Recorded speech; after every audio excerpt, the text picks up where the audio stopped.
Hello, and thank you for tuning in to Starting Small, a podcast about brand development, entrepreneurship, and innovation in the modern world. In this episode, I'm joined by Bennett Maxwell of Dirty Dough. Cookies engineered from the inside out, with every cookie featuring some combination of layers, mix-ins, or fillings within the dough. This episode gets interesting as Bennett describes their logistic model that makes it very efficient for their franchisees. Hello, and thank you for tuning in to Starting Small. Today, I'm joined by Bennett Maxwell of Dirty Dough. Bennett, thank you so much for joining me today. Yeah, appreciate it. I'm excited to be on. Of course. So I'd like to start out with your upbringing. Where did you grow up, and what would you say your childhood was like? Grew up in Orem, Utah. Uh, Number seven of nine kids. Wow. So large family, raised by my mom mainly. So Mhm. anyways, it was always a party at our house, I guess. For sure, for sure. So yeah, what was that like? Did you have an entrepreneurial mindset? Would you say lemonade stands with your siblings or selling Yeah. products? No, I definitely did that. Did the lemonades, bought a little shaved ice machine, went out to the corner, sold candy bars. Wow. In elementary and junior high, I think I was doing lawn aeration. Wow. So knocking doors, and then somebody else would come behind me and do the aeration itself. Um, so, Wow. anyways, yeah, kind of funny. Um, yeah, it's kind of just always been in me to Hmm. to do that. And then going into sports, in order to pay for sports, I had to. Go sell whatever. It was either cookie dough or it was like the starving student card, something like that. But Yeah. I'd always go and sell those because it was either that or you pay for it. And I'm like, well, I don't have the money to pay for it. So I'm gonna go knock some doors. Yeah, for sure. So did you end up going to college then? And then if so, what did you study going there? Yeah. I was going to college. My idea was to do pre-med. So I was taking all my chemistries and all the super fun classes. And I was majoring in Spanish just because I thought that was the quickest way out to get into med school. Yeah. I ended up dropping out just with the semester left of of pre-med. Not I didn't start going to med school. Mhm. So super big into education. That's always been a very big focus of my life. Like I graduated, high school with the 4.0 and all the lots of college credits and all that. So it wasn't about the education. It was about I wanted to kind of change my career path. I wanted to get into professional Mm. sales. So I'm like, I'm going to dedicate the same amount of time that I was going to go to college for, but I'm going to do that in sales and through podcasts, through books, through a number of things. Did you end up switching your degree then to get into that sales avenue, or what did that look like when you're switching that aspiration?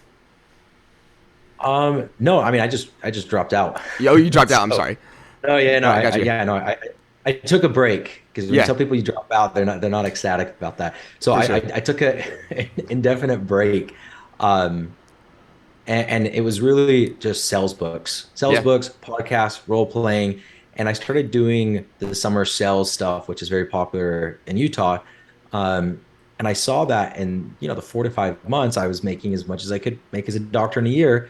In 4 to 5 months, I'm like, this is a much better, family life. And anyways, I thought my wife was kind of gonna be disappointed when I said, hey, I'm gonna drop out. I'm not gonna be a doctor. And she's like, that's awesome. It's like she was Wow. very supportive because she's like, now, the doctor's life, studying and all that is intensive. Mm, So we've got to enjoy a lot more free time with the sales career that we've gone down. for sure. And I presume that a lot of this has led into your venture now. So where does cookies come to play here, especially with Dirty Dough? Does this come Yeah. off your sales avenue?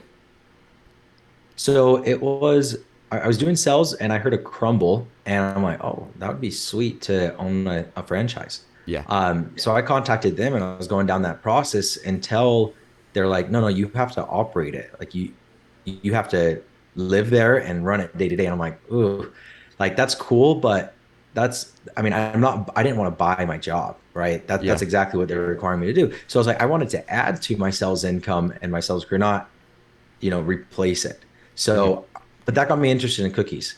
And then somebody posts on Facebook. So I didn't found Dirty Dough actually. It was already started in Arizona, but by a guy I went to high school with, Tyler Peary. Hmm. And he posts on Facebook, hey, I'm looking for some money to go from delivery only out of my apartment to an actual storefront. So I'm like, oh, that's a passive investment. Yeah. So I threw him some money, and he opened it up, did an amazing job with it. But a few months after it was open, I'm like, hey, let's franchise this. I'm in San Diego. I was running a solar company at the time. I'm in San Diego. Let's franchise this. And he's like, you know what? I'm not wanting to franchise. I'm burnt out. This restaurant industry kind of sucks. So I ended up purchasing the company from him with the idea of if I can make this so simple that I could run it because I have no food experience. I have no franchise experience. I live in San Diego. This is a single cookie store shop in Arizona. Then, Yeah. hey, that's a good model. So that's what I was set out to do. And the goal's always been to make the most simplistic food franchise model. And I think we've got it. I think it's very, Yeah. very simple what we've been able to build. For sure. When you took over, what was it just him still at this point, and what was transferred to you? Um, so it was when I invested, it was me and my two brothers. Okay. There's three of us that came in, and then it was Tyler and his wife Kina. So when I purchased it, I bought out both my brothers, and then I bought out all of Tyler and all of Kina's. So I was the sole owner of it, and then I brought on a partner. I see. So at Yeah. this point, then you said you had no background in baking or anything. Did you take on like any No. recipes? What did that infrastructure especially Yeah. look like? Yeah. So I mean, it was a pre-existing, like the store was operational, and I'm Okay. just like, hey, hire managers because I can't manage. Then yeah, we got all the recipes, the branding, all that. Now, and it was good, but we've redone everything. I mean, Yeah. the name is the same, but the logo and the colors and the branding and the packaging and every single recipe is completely new. Yeah. For sure. So I'm curious in those early days, especially at the one restaurant, what was your main marketing strategies that were working for you? Kind of maybe implementing some stuff that you've seen that Crumble worked with Mhm. to really attract new customers. Yeah, so I mean, when I took over, they'd never actually spent a dollar on advertisements. Mm, It was like I'm taking the pictures. The wife was taking the pictures and posting them. I mean, they were doing a great job, but it was all organic. yeah. So we went pretty much directly to let's get professional pictures done and videos, because these are big giant cookies and they're fun. Yeah. And then let's throw those on Facebook, all the paid ads. Right now we do geofencing as well. So like if you walk into a competitor store, we're gonna target you with a with a dirty dough ad. Uh, so and that's been working well as well. For sure. With that marketing, what would you say is your main demographic for the cookies? I know it's so widespread; everyone enjoys cookies, but Yeah. can you dial that in? Yeah, the 25 to 45-year-old female with, so mom typically buying cookies for her kids. Yep. So yeah, a lot of college kids, will buy it as well, but that's the primary demographic is the moms. Amazing. So, Yeah. what was that point where you decided that you wanted to then open up another franchise? Where was that in your spot in this business, and then also where was that location, that next location? Yeah, so when I bought the company, I knew I was going to franchise it. Like that, Yeah. that's why I was buying it. But it took a little bit of time to kind of figure out the processes because everything was being produced in the store. Hmm. And I just thought like, man, can we go open up another 100 of these, 1,000 of these and expect each franchisee to order their own ingredients, deal with their own waste? Because when you do weekly rotating flavors, that's very high waste. Yeah. What do you do with your blueberries after the blueberry cookie's gone, right? Yeah. So very high waste. I'm like, man, I don't think we can scale with the quality control that we want. Constantly hiring teenagers to mix the batches and then they mess up. Mm. And either you throw that away or you serve it anyway and you get bad reviews. So it's like, how do we take that off the franchisee's plate and make it a lot easier for them? And it's like, Mm. okay, well, let's look at what Mrs. Fields did, what Great American Cookie did, what Insomnia Cookies did. And these are three companies that have been around for 45, and 20 years Hmm. that all have multiple hundred stores. Like, why? Well, they do a centralized production model to lower the break-even point, Mm. so you can weather those recessions, right? So if Yeah. you centralize all your production, you get large discounts on your flour, sugar, butter, Hmm. because you can go directly to the source rather than a third-party distributor, and you can also Mm. buy large quantities, a truck full rather than a 50-pound bag. Yeah. So you get large discounts. Then we mix hundreds of cookies at a time with a few highly trained bakers, and then run it through a machine that portions the dough pucks exactly, and it gives us our unique three-layer cookie. So Mm. you look at a cookie, it looks like a peanut butter cookie, but when you break it open, there's chocolate dough in the middle, and in the very center, there's hot fudge. It's like Mm. you can't make that by hand. So Yeah. it's giving us a more unique product that kind of keeps out the competition. Yeah. Because I mean, a cookie's a cookie, so I'm not going to say that it's so novel, right? Yeah. But we try to differentiate it in doing For that, sure. and then now we just ship out pre-portioned dough pucks to the franchisees. Mm. They just grab a dough puck, pop it in the oven, and it's like, how do you mess that up? I mean, maybe you trip, maybe you don't hear the timer Yeah. go off, right? It's just very, very simple. So it required a lot more initial capital. I mean, we had to become a food production company, we had Mm. to become a logistics company. For sure. Um, but we did it to make it as simple as possible for those franchisees. And our first franchise opened up in June, Okay. so just 2 months ago. And then our Awesome. second one just opened up maybe 2 weeks ago. I think we have two more stores opening in this weekend. So now Amazing. they're just starting to roll out. That's awesome. If you can, Yeah. if you can bring us through like a day in logistics for the company, what does that look like when production hits, delivery hits? What is that turnaround time? Because you want the cookies to be fresh. I know you deliver pucks now. You said. So what does the logistics look like from the factory to franchisee?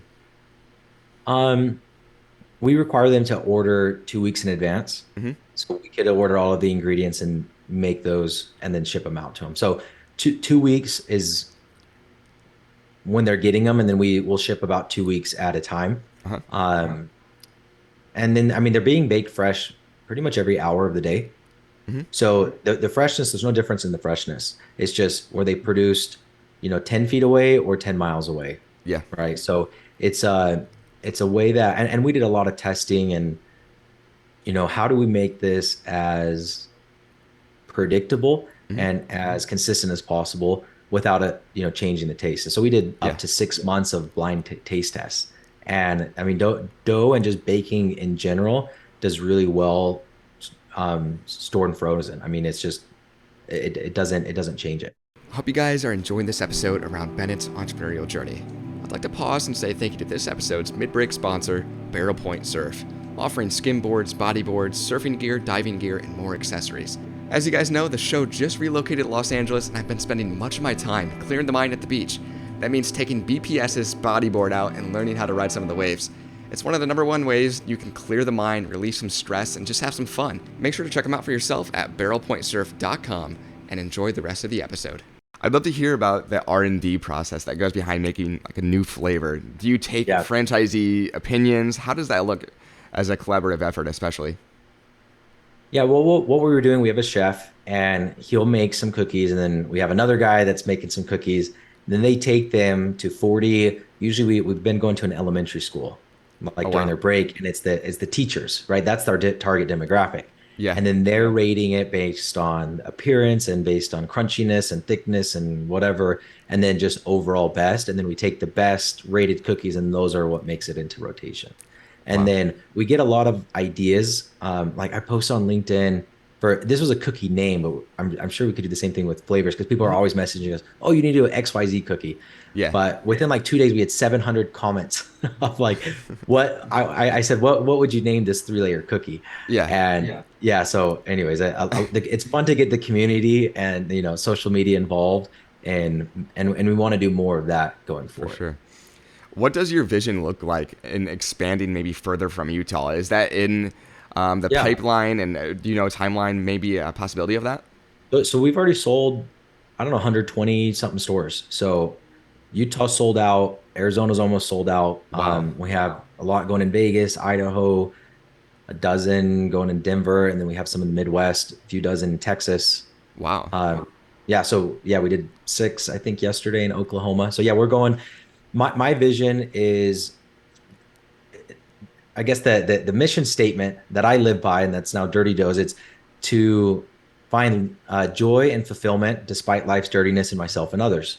Mm. So it's, and I threw in despite life's dirtiness, obviously to tie in with the company, but Yeah. also because that's what I believe. Like, don't wait for perfection to find joy and fulfillment, right? Mm. Like you can find it with the dirtiness or the messiness in life. You don't need to wait for the perfection. For So sure. with that being said, in my mind, how do you get joy and fulfillment? Well, it's your mental health, or how strong are you mentally? Mm. And so that's the whole Dirty Dough focus. It's all mental health focused. And if you see all of our messaging, like I described that 3-layer cookie, it's what's on the inside that matters most. Like that's Yeah. the tagline. You look at a box, it says life's messy and that's okay. One says like get in touch with your feelings, but spelled like the filling of a cookie. Yeah. So But the big vision is, how do we change mental health and be proactive about it? And we're deciding to do wellness centers in schools. So we'll call up a K through 12 school and say, hey, do you have an old classroom that we can convert to a wellness center? And a wellness center is somewhere that kids can come for 10, 15 minutes and be educated on how to be proactive with their mental health. So breathing exercises or happiness mindset or guided meditation, whatever those things are. Yeah. So they can now learn to deal with the stressors of life, and hopefully we can make a little dent in the social, I mean, in the mental health crisis that we're going on. So big vision is 1,000 stores by the end of 2026 with Wow. 1,000 wellness centers. It's And then we'll incredible. have, several tens of thousands of employees that we also pay for mental health, like life guidance service for them at a corporate level. We pay for that for all of our franchisees. Wow. So that's the big vision. The secondary vision is we're lowering the barrier of entry for entrepreneurship. So to be an entrepreneur, you need a game plan, you need time, money, and expertise. Yeah. So the game plan is provided in the franchise model. The money required to open up one of these compared to like a Crumble, we're less than half on average. The time required to run on one of these is much less. We don't require it to be full time. This can actually be, a semi-passive investment as long as you have a good operator in place, Yeah. because you're dealing with less than half the labor, no quality, almost no quality control, and then the expertise required. You asked me about baking cookies. I've never mixed a batch of cookies, and I don't think I ever will, because I don't need to, right? And neither do Yeah. the franchisees. You don't need baking experience. So that's my other goal. I'm very passionate about entrepreneurship, and I want to have other people become an entrepreneur and own a business, and mitigate the risks as much as possible. Obviously, there's still going to be risks, but that's the secondary goal that I have with Dirty Dough. Wow. You explained it so well there, but I'm curious if you can define what differentiates Dirty Dough from maybe your main competitors today. If that's Yeah. product wise, philosophy wise, etc. What would you say that is? I mean, the philosophy and the purpose is definitely different, but talking on the business Yeah. aspect, yeah, the products, yeah, we do 3-layer cookies. We don't do frostings, and other people do frostings. But it's like, I mean, a cookie's a cookie. Yeah. Yeah. I don't think anybody's gonna be the best brand. Anyways, it's the model. It's the simplicity of the model. Because I look at going back to the best cookie. I mean, look at our reviews. We have amazing reviews. We have a really good cookie. I've never cared about having the best cookie. I just want a really good cookie that's very consistent, because that's what's going to allow us to realize the vision and grow the biggest, the quickest, right? Because you look at, does Taco Bell have the best Mexican food? Does Panda Express have the best Chinese food? Does McDonald's have the best hamburger, or Little Caesars the best pizza? Like, no, in all cases. Yeah. But they have the best consistency, branding, and you know what you're going to get, right? So that's what we're going for, and I think we're getting lucky because we also have a very highly rated product that customers prefer if you just rate it by taste as well. For sure. So I would like to kind of finish with this. What would you say is the top seller? If you have an idea. Chocolate chip. Chocolate chip? It's the chocolate chip. Yeah, Yeah. the good classic chocolate chip. Followed by, we have, because we do a few more, we do 4 permanent flavors. And anyways, I'm going to throw this one out there because it's my favorite. It's the toaster tart. So it's kind of like a Pop Tart looking cookie, but it's filled with raspberry. Because these are portioned with the machine, we can fit more fillings inside than you can ever do by hand. And every other cookie company does it by hand. Wow. So you get a lot more filling in there, which in my opinion makes it a lot more flavorful. For sure. Well, I like to conclude each episode with this. If you could share one Yeah. piece of advice with an aspiring entrepreneur, maybe something you've learned along the way, or maybe regret, what would you say that would be? The best book that I've read, so that's what I'm going to lean on, the E-Myth Revisited. It teaches you how to work yourself out of the business as quickly as possible so you could work on it rather than in it. So before you start a business, I mean, we didn't get into like the solar at all, but my brother taught me that when I partnered him with my solar company. And within 18 months, we sold the company because we started with the E-Myth in mind. Did the same thing with Dirty Dough. And within a year, I had a CEO.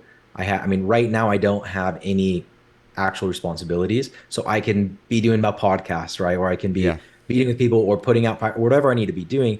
Nobody relies on me for anything, which frees my time to work on the business rather than in the business. For sure. And I got all of those tips on how to do that from the E-Myth Revisited. Amazing. Well, Bennett, thank you so much for joining me today. And to the Yeah. listeners out there, make sure to check out Dirty Dough at dirtydoughcookies.com. Hey, thank you for listening to this episode of Starting Small. If you would, leave a review on whatever platform you're listening on. Also, follow Starting Small Pod on social platforms to keep up to date on future guests.